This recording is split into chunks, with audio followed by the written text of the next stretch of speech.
everybody. This is Mike. Good morning and welcome. I'm Courtney Mercer, the Executive Director of Downtown New Jersey. We're excited today to have Jaime Izurieta, who is a self-proclaimed and I think worthy of the title Storefront Ninja from Storefront Mastery. And we also have Isaac Kremer, Executive Director of Metuchen Downtown Alliance. And today they are going to discuss winning winter, making your cash register ring when the temperature dips. If you could, great. For those of you who don't know Downtown New Jersey, we are a nonprofit education advocacy organization working towards the revitalization of downtowns in New Jersey. We are a member-supported nonprofit, so if you're not already a member and you like what we're doing, we do ask that you support us through membership. We've been doing these forums since March, early on, weekly at first. Now we've bumped down to monthly. All of the forums, the videos, recaps, summaries, PowerPoints, if they exist, are all up on our website, downtownnj.com. So if you missed a past forum, you can join, still watch it or read about it. And save the date for a virtual downtown conference, December 3rd and 4th. Details are still in the works, but coming soon. So without further ado, we're going to get, actually, Isaac, we've had the second slide. I think you added the winning winter. Nope, after that. It's in the deck. You'll see it a few times. All right. So without further ado, I'm going to hand it over to Jaime and Isaac. Great.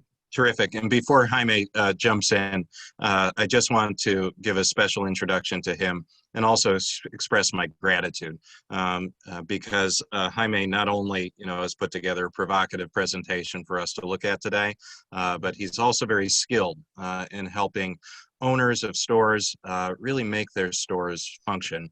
And we have a real success story in the making here in Metuchen. I know he's worked in Montclair, other places, but it really is an honor and a pleasure to have him. So with that, Jaime. Thank you so much. Thank you so much, Courtney and Isaac. Very happy to be here. I am going to talk about kind of a high-level way of looking at Winter City.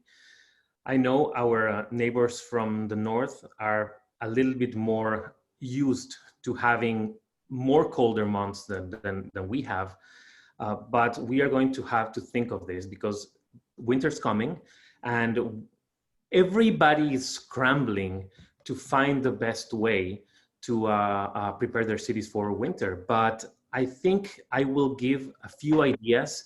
These are not the definitive ideas, of course, but these are a few ideas that we can start implementing very soon that will build up our cities' capacities for winter. So I will start up with the question: how many propane heaters do you need to warm up your entire downtown? And I will give you a long time to think about that. And while you do that, I will tell you that the answer is 0. Because what we need really is to bend the perception. And I have used this image. Most of you will know this image. This is from The Matrix when the kid is telling Neo that there is no spoon. Neo's trying to bend the spoon and the kid tells him there is no spoon. And this is what I'm trying to convey in this presentation. So I want you to meet a few friends. Wayne, who's responsible for thousands of people braving the cold to go see him. And also Tom, who also has a tribe all over the country, who wakes up and braves the cold and goes to see them. So what do these guys have in common that they make people brave the cold? Number one is they make people proud. They inspire thousands of people.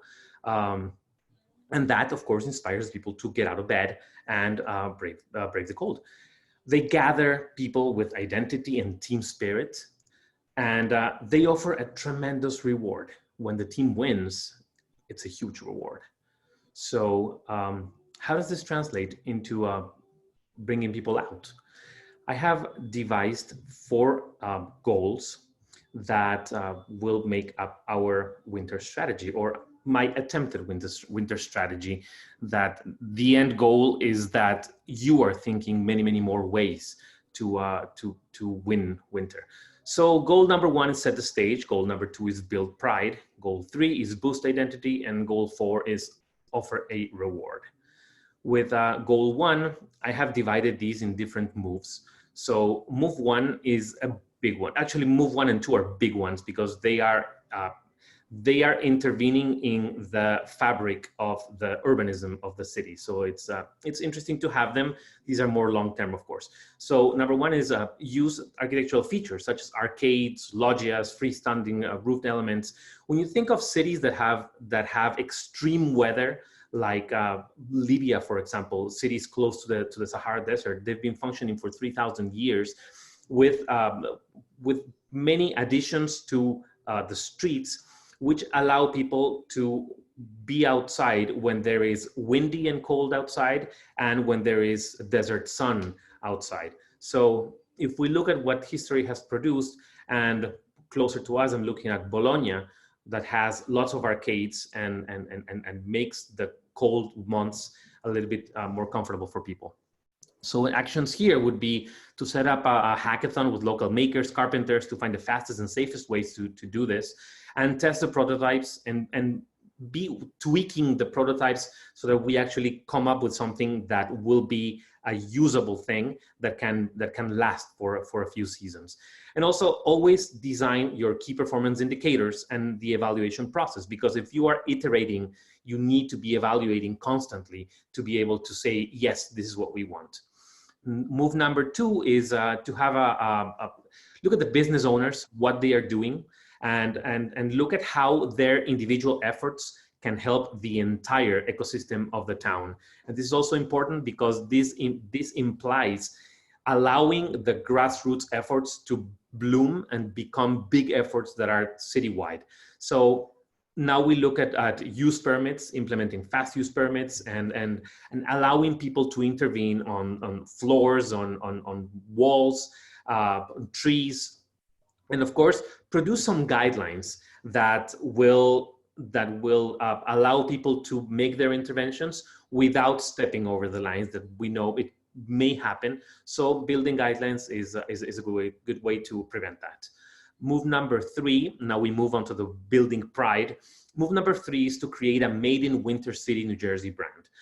When we look at brands as a tool to building pride, I think they work fantastically. And I have used this Winter Olympics brand to show that there are lots of things that people can do during the winter, and having this brand that unites people around it is probably a very good way to build up the pride. So start a collaborative citywide process of engagement, pride making through the creation of the brand.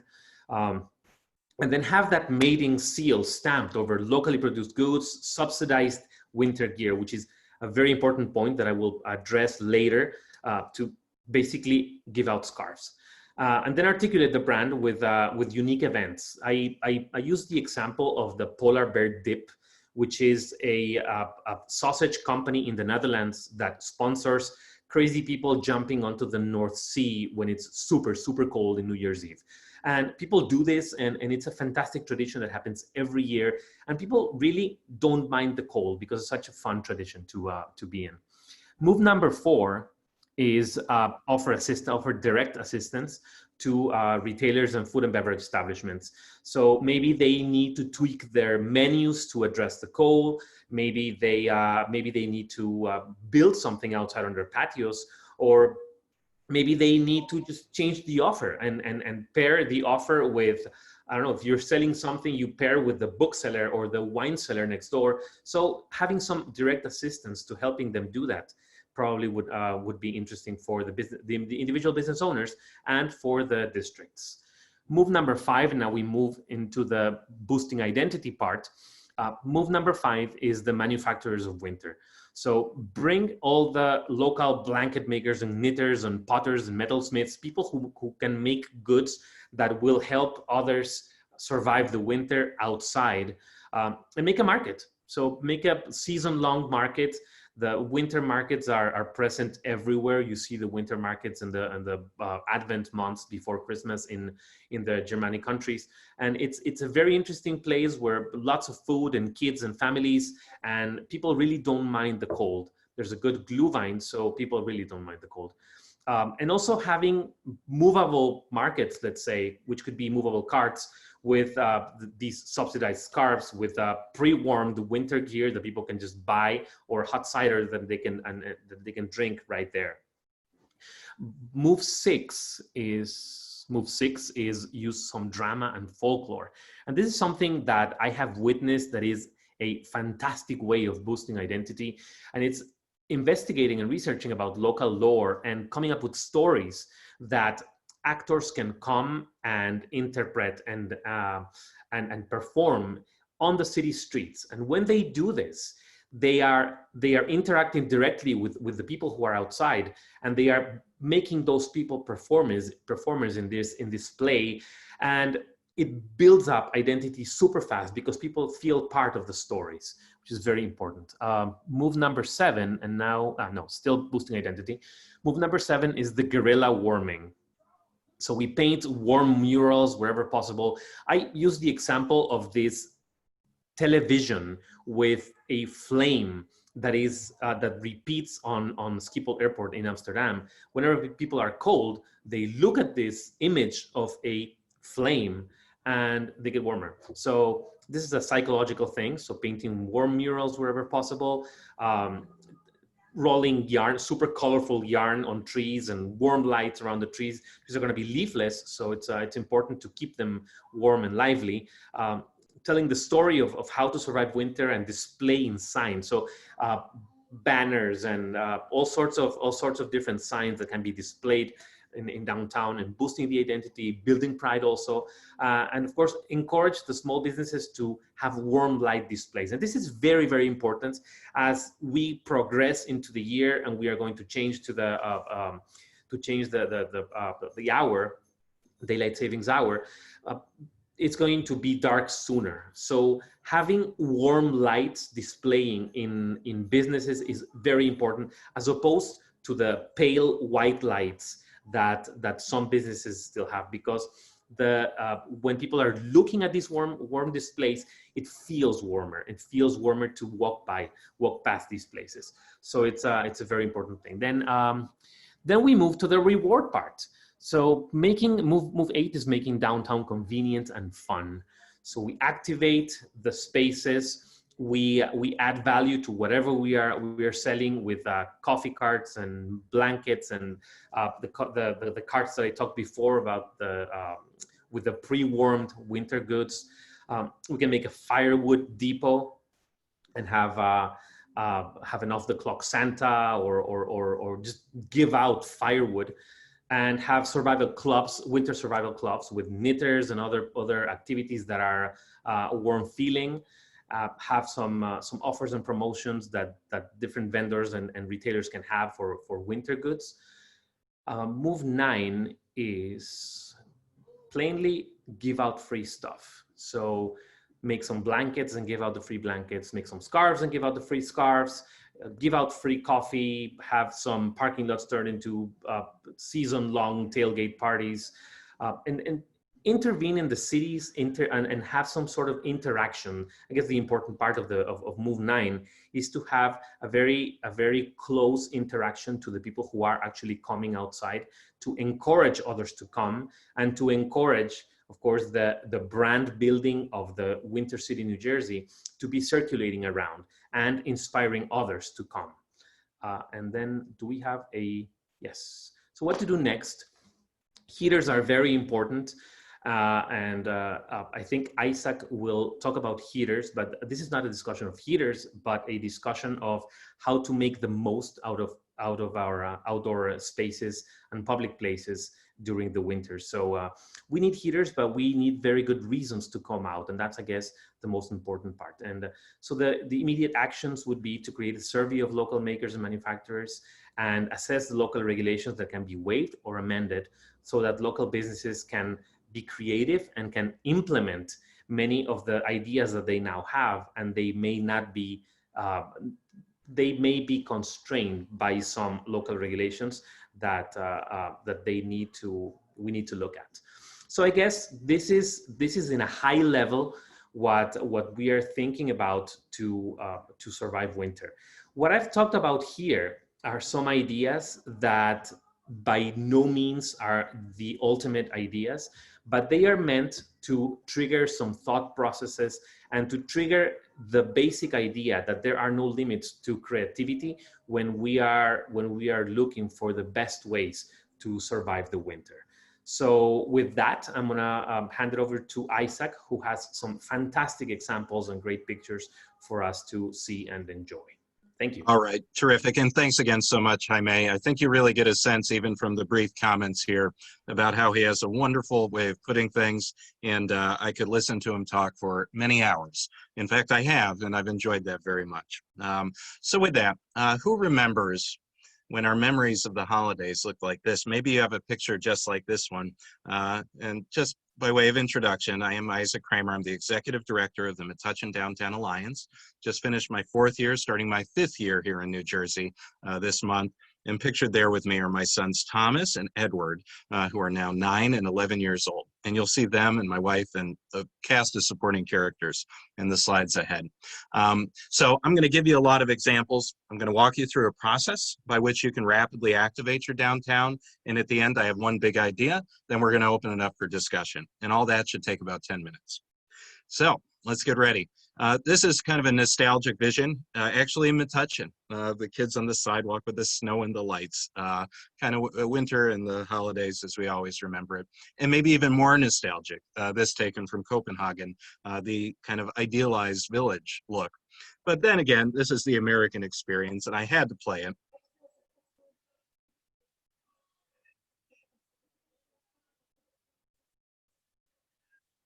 So don't feel intimidated. You don't have to do that. And the video goes on, but I think you get the feel. Some people do a lot. Here we are in Bryant Park. Maybe some of you have been on the ice.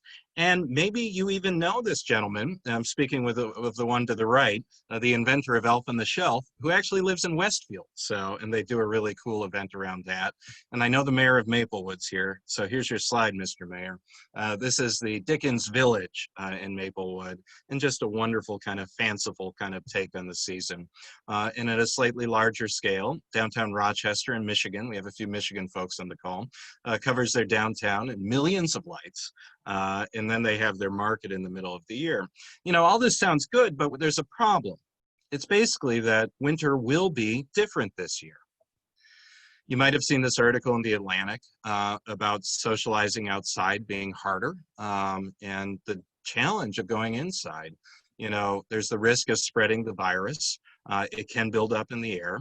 There's risks of indoor gathering. And the real takeaway is spending times indoor with people you don't know is risky and better avoided if you can help it.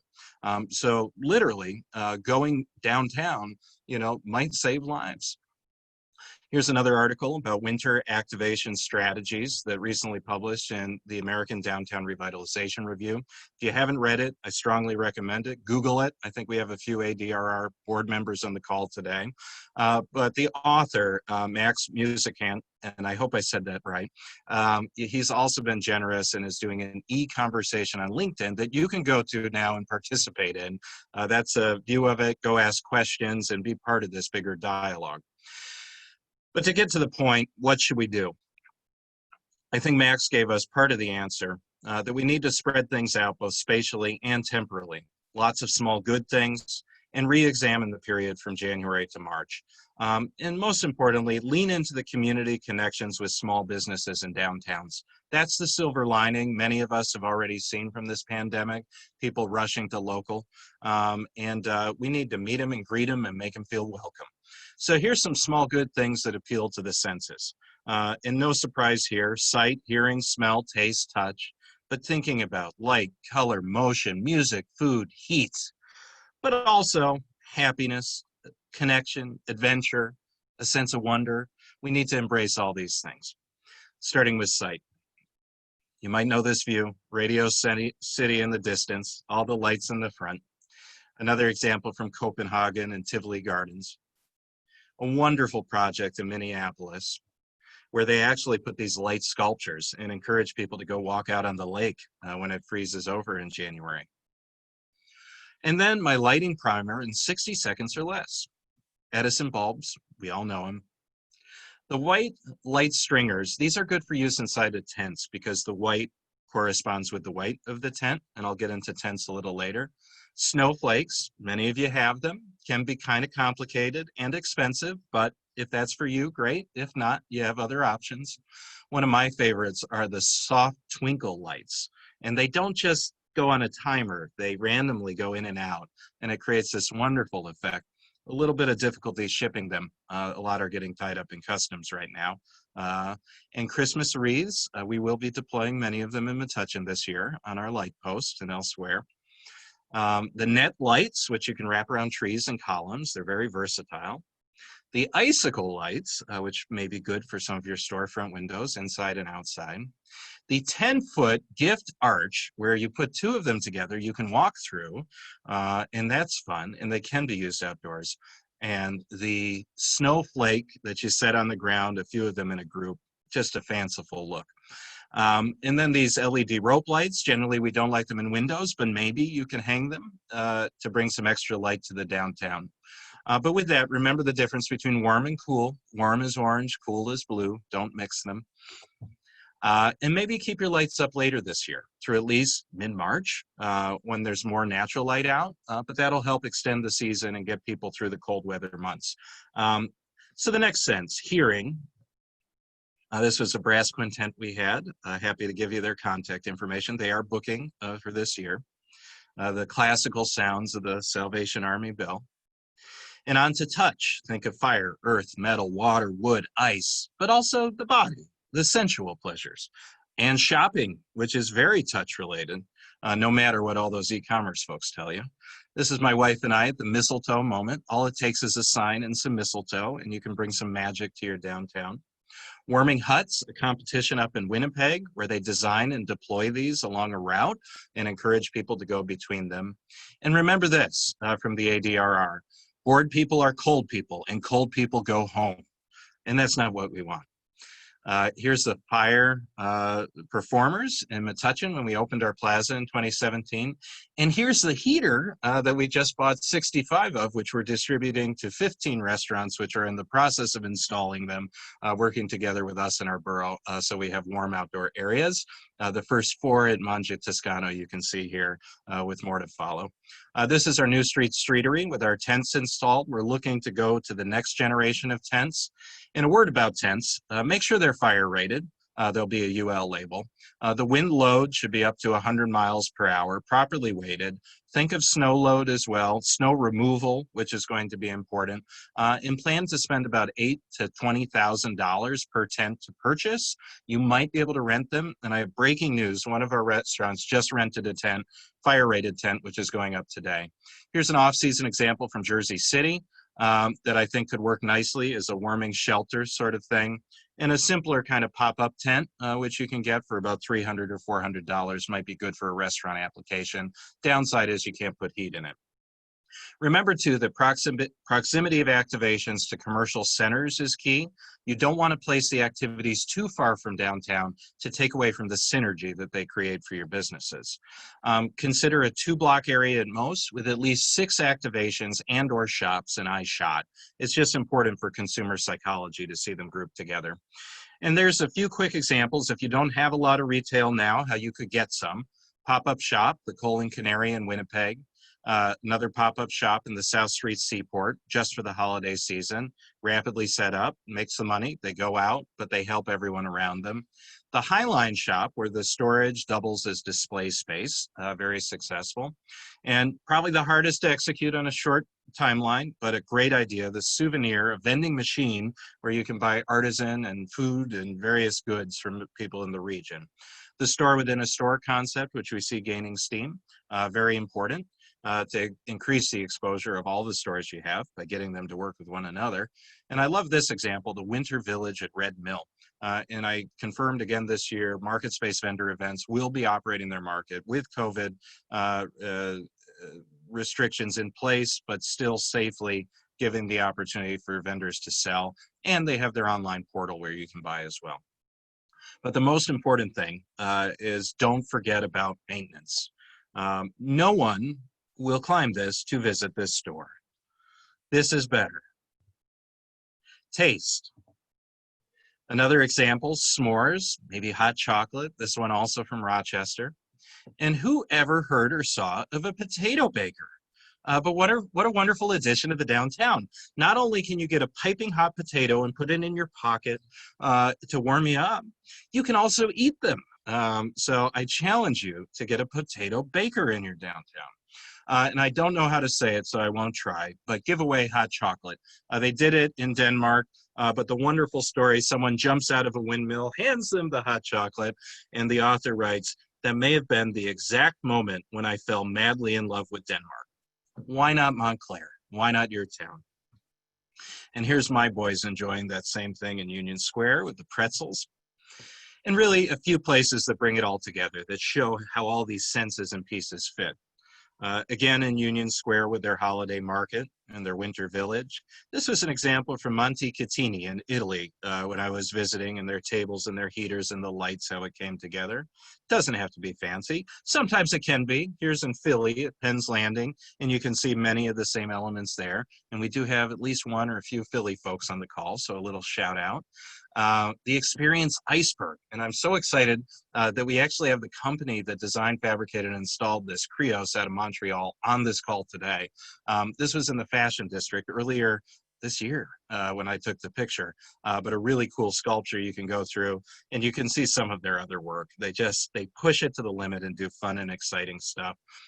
This was an example I liked from Montreal, and there's a video, always dangerous to show in a presentation, and it's long, but I just want to give you a feel of how they work and what they do and how innovative they are. So, very cool. All right. So, and with that, let's see. It's on the video, but I'd like to move.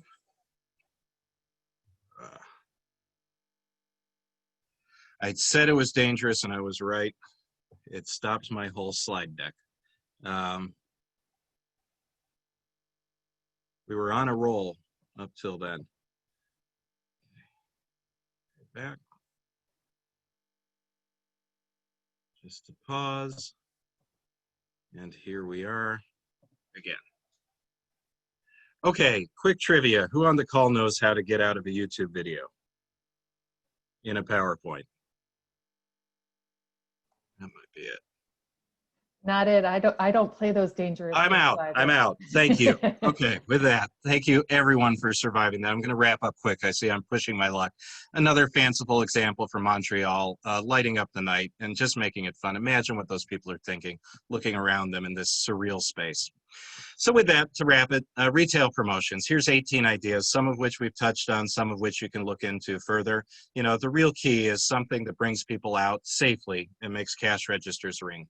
So my closing thoughts are this: time, will, and money. You need at least two to be successful. Think about low cost versus high cost. Sometimes many low cost activities are better. Quick action versus time hogs. You know, we have to be rapidly implementing and deploying. As Jaime said, he's right. Think about that too going into the winter. But one of my favorite lines is this, LBOH, which stands for a little bit of happy. And really anything we can do to contribute to that's a good thing. And intersectional ideas where multiple senses come together, touch and taste, sight and sound. But most important is get people out safely. So in my last minute, I'm going to touch on a process quick that's worked well for me and many other folks. Some of you may know Better Block, which started in the Oak Cliff neighborhood in Dallas, literally on this block. And what they did over a weekend, brought a bunch of people together, rapidly made it better, adding lights and making it welcoming for people, putting in planters, pop-up stores, painting the buildings. And the takeaway was this: use cheap materials and fast action by internal teams to show a project's worth and build a constituency, and then find the funds to make it permanent later on. That's actually from this book, Startup City. If you don't have it, I recommend it. Buy many copies, give it to your mayor. Next tactic, blackmail yourself. Pick a date, tell a bunch of people, make some posters, put it on social media, then you have to do it. Present a brief to get buy-in. In your visioning stage, assess your conditions, potential actions, take many photos. Get feedback from stakeholders. Do it by asking questions. That way they have to think about it and they buy in when they give you their response. Do not include drawings. Only descriptive text and photos. Drawings get politicized too quickly. We need to get people to imagine what's possible rather than decide that it can't be done. Map it out. Show people how all your activations are going to look on a block. That's how we did it in Kentucky when I had 100 volunteers over a weekend do $25,000 of activations. And if you don't have the money, raise it and use crowdfunding as a way to get the message out about your work. This is the IOB platform. There's many others that you can use. And last but not least, the hunter-gatherers, my favorite people. They go find stuff, they pick it up, they bring it to where it's needed, know who they are in your town, and use them and work with them. So we made it, and I'm going to leave you with this before we open up. One big idea. Place is the promotion. Make it attractive, fun, and welcoming, and people will visit along with their dollars, no matter what the temperature is outside. And with that, on behalf of me and Downtown New Jersey and our presenters, we are issuing the Winning Winter Challenge. So what we want you to do is take this process, take some of these activations, and do it. And take pictures and share them using the hashtag WinningWinterNJ, and also tag Downtown New Jersey on Facebook, on Twitter, share the examples, and some of them will be highlighted at the Downtown Conference December 3rd and 4th. So we look forward to seeing what you come up with, and who knows, maybe one of us, maybe all of us will come and visit and celebrate your success. So with that, I'll give it back to Courtney and also to open it up to discussion. Great. Thank you, Isaac. So we have a very large group today, larger than normal. Actually, Isaac, can you pop off your share? Yep. So for those of you who are new to Downtown New Jersey, these really are, these came out of what we used to do in person as roundtables, where we'd all gather around a big square or round table and have a dialogue. So, Isaac and Jaime did a great job of kind of introducing the topic. But now we want to hear from you. So first, questions are welcome, but also if you are thinking about doing something and you want an opinion, or you've done something and it was successful or it was a flop, we also want to hear that. It's really so that everybody can learn from one another. But because we have such a big group today, I'm going to ask that you do raise your hand if you want to speak, and then I will, and you do that by, if you don't know how to do it, click on the participants thing at the bottom of your screen, which will pick up the participants, put up the participants panel, and then you can raise your hand. And when you do so, I will call on you. So questions, comments, thoughts? All right, Spencer. Yes, thank you. Thanks to both presenters. I think you both provided some really great insight. One question that I have is, what are some strategies for managing crowd size and perception of safety? If the crowd gets too large, people may decide not to join in and may actually go home. So what are some strategies for managing the crowd size? Right. So Spencer, I gave you a brief, basically almost like a legal brief, the text at the start of my deck, which dealt with having it geographically dispersed in small activities, which are also spread out chronologically. So move away from the big festival and event and move towards small activations throughout a whole calendar to bring smaller groups of people out. Where are you based? I'm based in Philadelphia. Okay, so you're definitely, that's going to be a big consideration. And I'd lean really heavy on some of your event planners and that whole network because they're contending with these realities too. But keep it small, geographically dispersed, and chronologically too. Thank you. All right, anyone else? Oh, come on, I know I've got talkers out there. Don't be afraid. If you think none of this makes any sense, speak up. All right, Pamela. I have a question.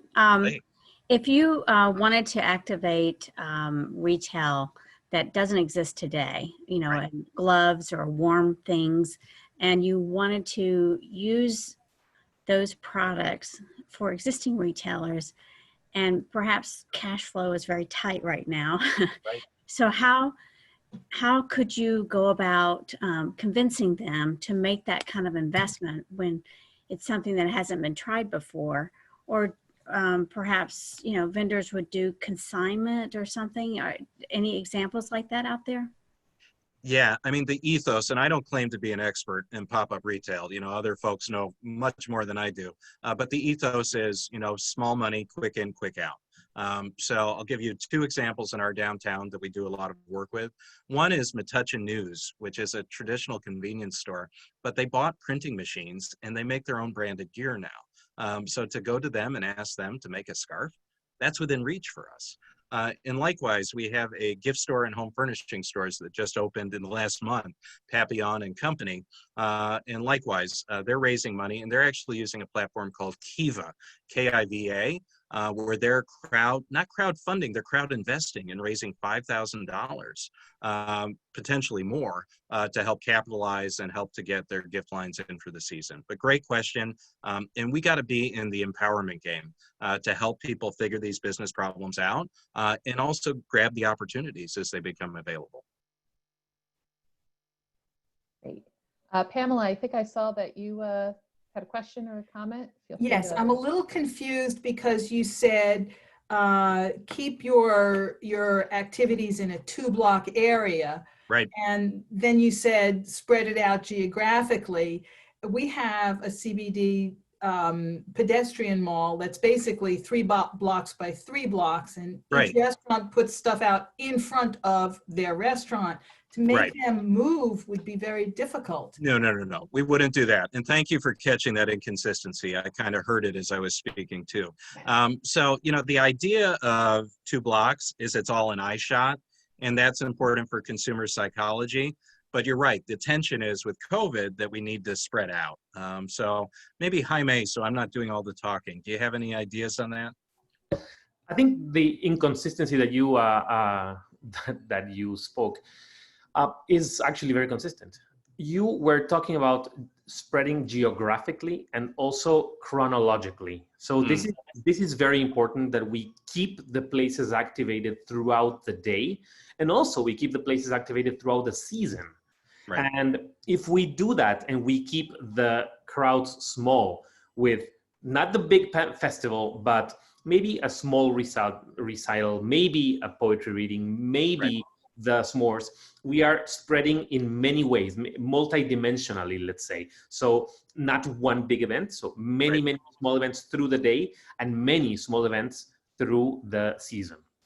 Right. So I'll just put a fine point on it. We partner with our Metuchen Arts Council and Borough to do live music Fridays, Saturday nights on our new streetery, that area where all the restaurants were on New Street in Metuchen. And it was a great accent to it. And we weren't attracting hundreds of people to hear the music, but the people who were dining enjoyed it a lot, and it worked. All right. Anyone else? You can raise your hand or chime in. If you don't want to talk, you can also put something in the chat if you want. Oh, let's see. Suggestion. Oh, wait, never mind. That's just for me. Anyone else? I have a question. Okay. Has anyone tried a skating rink? Yes. I'd like to put up a small skating rink. Where are you based, Pamela, since you have all the great questions? I'm sorry, where? Ridgewood. Ridgewood, of course. All right, great. I think we have a couple from folks from Ridgewood on the call. So you can get an iceless skating rink, which costs roughly $6,000 plus, per install. A little tricky for spreading people out, social distancing when you can barely stay on your feet. I'd be curious for the folks in Philly and New York who are on the call, if they have any updates about Penn Landing or Bryant Park. You could chime in if you are on the call and you do. Or not. Or not. It's going to be tricky this year, without a doubt. But my expectation, with knowing nothing about it, is that people might be doing it by appointment and small groups to kind of control the crowd size. I see Amy and Anne Marie. Hello. Hi. Hey. So Broadway has an ice rink that they put up on their stage. It's an iceless rink. The plan is actually not to open it. Right. It's small. But incidentally, it also becomes a dance floor in the summer, so they just leave it up all year. Gotcha. but obviously neither one of those things happened this year. So to put you on the spot, Rahway, and very innovative people there, our next door neighbors in Metuchen. What kind of fun stuff are you doing this year? So we're usually in September, we do our big, huge culture crawl event, which we haven't done this year. And so we're trying to do smaller things, like we're doing an artist selfie stroll where people take selfies of murals throughout the entire city, because if you don't know, our city expanded to the entire city, so now we're beyond the downtown.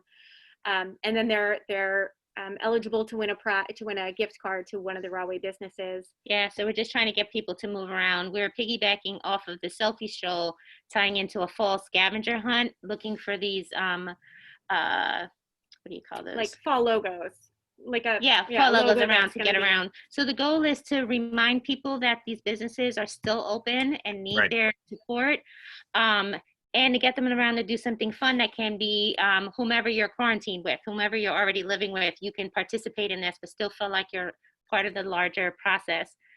Yeah, Rahway also did a bunch of outdoor spaces for dining, obviously for all year round. And so we have chalk in those areas to encourage people to make mini murals. That's dynamite. So much innovation there, and good for you. I am seeing some comments, Courtney. I don't know if you're following them. Richard Amora has one. And I also want to give a shout out to Krios that's on the call. I know I'm so inspired by their work. If anyone wants to chime in real quick, just so we kind of all know each other, that would be nice too. So, Courtney?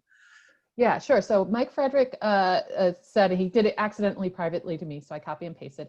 Make the layout of activities part of the art and aesthetics of your downtown event. Right. This will address the issue of social distancing. An example, instead of straight rows of vendors in a winter market, have few vendors spread out in an interesting pattern that makes visitors social distance and explore downtown. Wow, that's dynamite. Thanks so much, Mike. And Richard said Canadian cities, including the famous Rideau Canal in Ottawa and other small ones. Oh man, my French, it hasn't been since high school. Other just soft vowels, you can do it. Gatineau. Good. And other Canadian cities do linear trail-based ice skating paths that could also work for better distancing. And there's a link in there if you haven't seen it. That's really neat. All right. And I see Alexander posting. So can we get Alexander to speak up? Yeah, Alexander. I just need to hear that Canadian French kind of little. Hey, guys. Hey. All right. Just give me 1 sec. I gotcha. Yeah, good to see you. I last saw this guy in Baltimore last year. So yeah, I'm sorry. Alexander, your registration confirmation came back to me in French and I was very confused. So there you go. Yeah, he's one of us. I couldn't even find Quebec in the province kind of form. Yeah, we'll have to do something about that. So what do you have for us, Alexander? Give us a little 20-second. Yeah, absolutely. teaser. Thank you so much for the introduction. I think part of the conversation, I think it's interesting to look into art in how to activate. I think the idea is to see how, different organizations, they can show some sort of, I would say, support to the communities. I think art is a great way to have people outside, not too close to each other, but also to kind of, I think the idea is to increase pedestrian traffic. The more that you bring people to different downtown, even for, resident, local tourism, things like that, I think that's kind of the goal. And to kind of invite them to kind of, have a different perception for a moment of time, to take pictures, to walk in, the area, go shopping, take a coffee, go to a local restaurant. I think large scale art is one form of, placemaking or a way to activate in different ways too. So yeah, I think that's pretty much, some of the things that we're able to bring to the table, but overall just with art and placemaking in a way. Yeah, and you do better than almost anyone else. So thank you so much for that. And I'll just remind you, one quick note, that we talked about a traveling exhibition to help spread the cost out to make it more achievable for downtowns, small, mid-sized downtowns. So just leaving that little note out there for folks. Good to see you and good luck to you. All right, so we see something from Stephanie. Do you see this? Courtney? Let's see. Suggestion: involve your institutions, especially Right. if they are located in your downtown, the library, the fire department, etc. You want to say something about that, Stephanie? Maybe a success story real quick? Actually, can you hear me? Yep. Yeah. All right, I'm not going to put my camera on. No, I'm just thinking about our local library that is holding browsing in front of the building, as well as small concerts. So it's just a way of activating the space, and I can see that happening into the fall and winter. Our library happens to be very close to our downtown. It's half a block down from the main street, and just a way of having another institution as part of the activities that are Really happening. smart. And Really smart. Like the concerts are every Friday, lunchtime concerts, and the browsing is in the afternoon for parents and children, and they've just started doing adult browsing as well, because they don't want to open up the building. It's a small building, so they don't really want to open it up to having visitors, only staff. So. Right, but how many libraries have a great outdoor space that could potentially be activated? So, and then they have the parking that's usually next to it, and a lot of pluses there. So, great comment. And where are you based? I'm in Highland Park. Oh, of course you are. So that's the other next town over. So we'll have to come visit you in your library, maybe eat some s'mores together this winter. So I mean, I have to also talk about our downtown organization that's doing, remarkable work as well. Great, great. Anything you want to plug real quick? Maybe your market? That the farmers market, which will be open this afternoon. So, or probably, actually, it's probably already open since it's after 11. So, All right. Beautiful, beautiful new facility they built for it too. So nice work. All right. So anyone else? There has to be some burning questions out there we haven't hit. I don't think we've got on the hard questions yet. No, literally, I might just ask it, Isaac, because people keep asking me, and I think you're putting a pun in there, the burning questions about fire rating and heat lamps. I know that's a question I keep getting on the side. And what do you do? How do you get through the fire marshals? All right. So you ready? You're recording this, right? We are recording it. Okay. So your heat lamps need to be hardwired, and you need a home run that goes direct to your panel.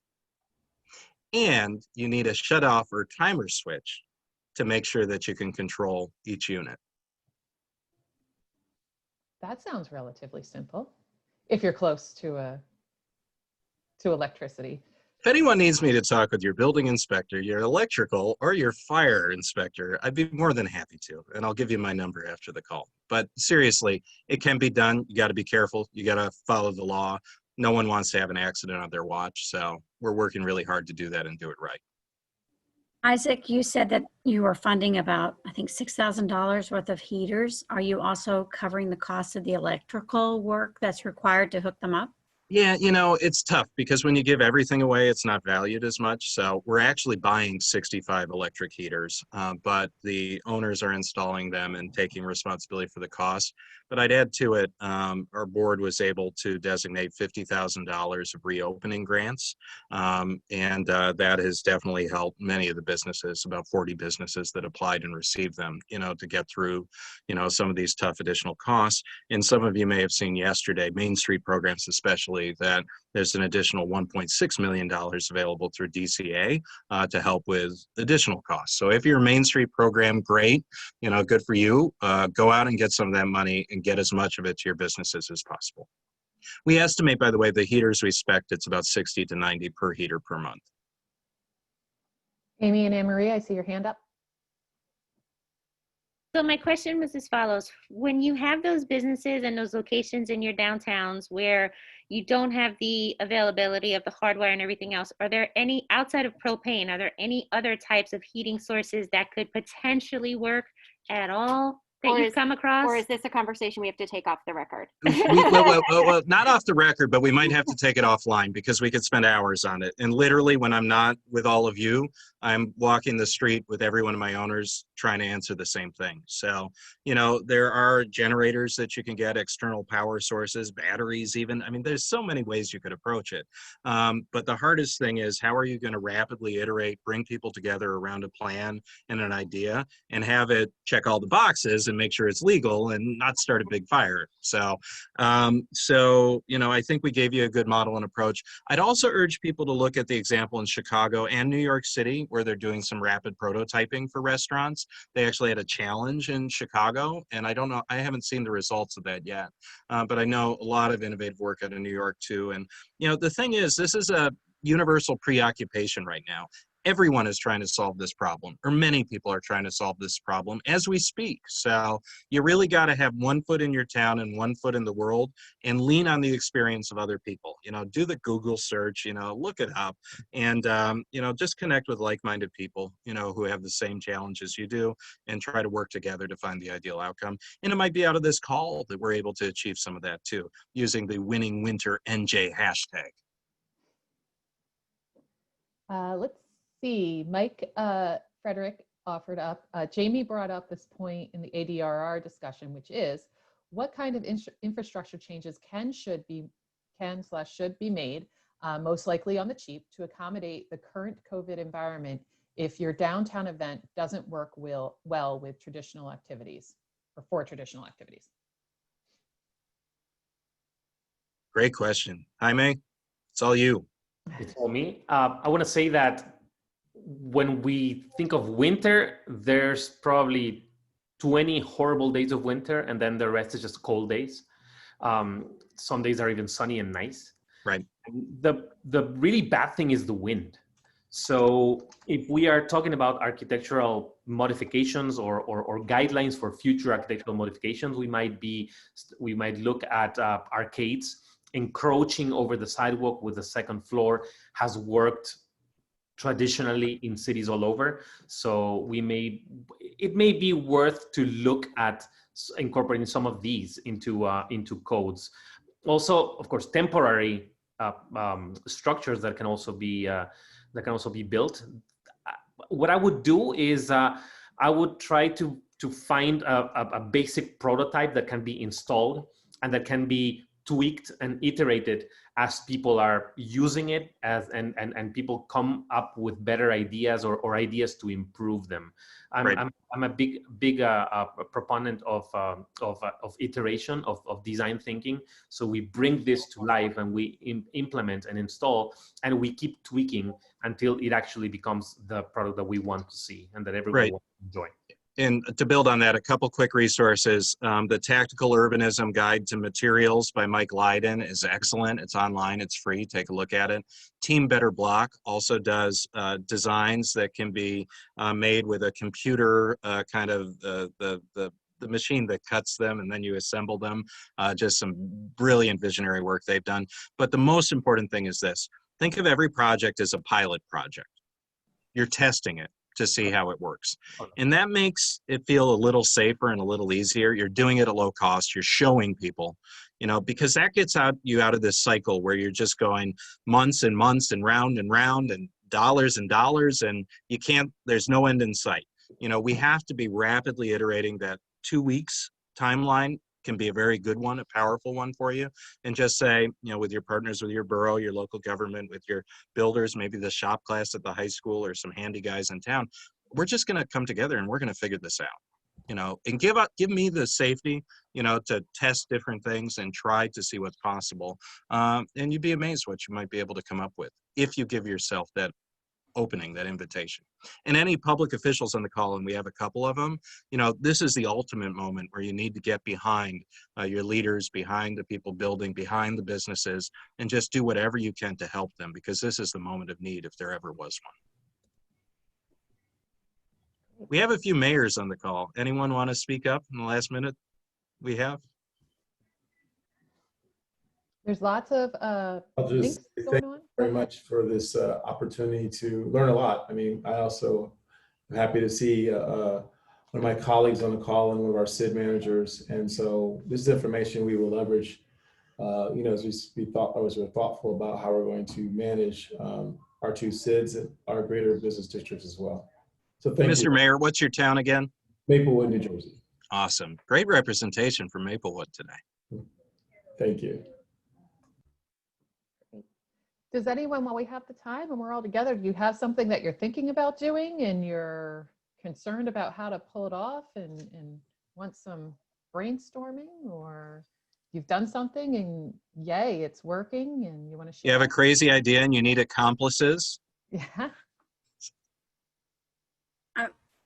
I don't have any crazy ideas, but just a suggestion that, you know, with so many schools in their drama departments, they probably have some really interesting set designs that could be pulled out of the schools and perhaps activated in downtowns in some way in a safe manner that could be very interesting for people to see and to engage the younger people in downtown. Well, you just outed me, Sherry. I am a theater school dropout, but downtown revitalization was the perfect role. So that's a great idea. Great. And I have I missed, there was a question up there. Can you describe an arcade? Jaime, this is all you. I have just posted a link to beautiful pictures of arcades in Bologna, Italy. Basically what an arcade is a second floor that encroaches over the sidewalk and that renders the sidewalk usable whenever it's raining or it's windy outside. It doesn't cover from the cold, but it covers from the rain and from snow, of course, from the rain and snow and from the wind. So those places become usable on the ground floors. These are of course in Mediterranean winters in Italy, which is definitely not the same as the winters that we have here in New Jersey. But the basic benefit that they have is that wind is blocked a little bit. And of course, rain and snow are blocked.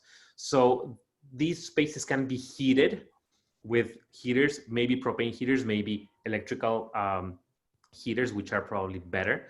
The propane heaters tend to leave a film sometimes. So right. Yeah, so I'd go with the electrical.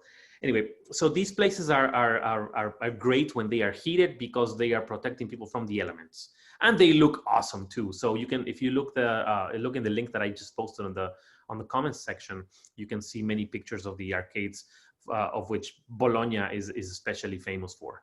And Jaime, would you say the best time to build an arcade was 20 years ago? The second best time is today?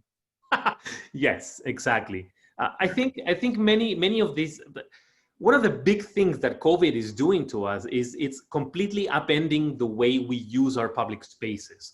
And winter is not going anywhere for many years to come.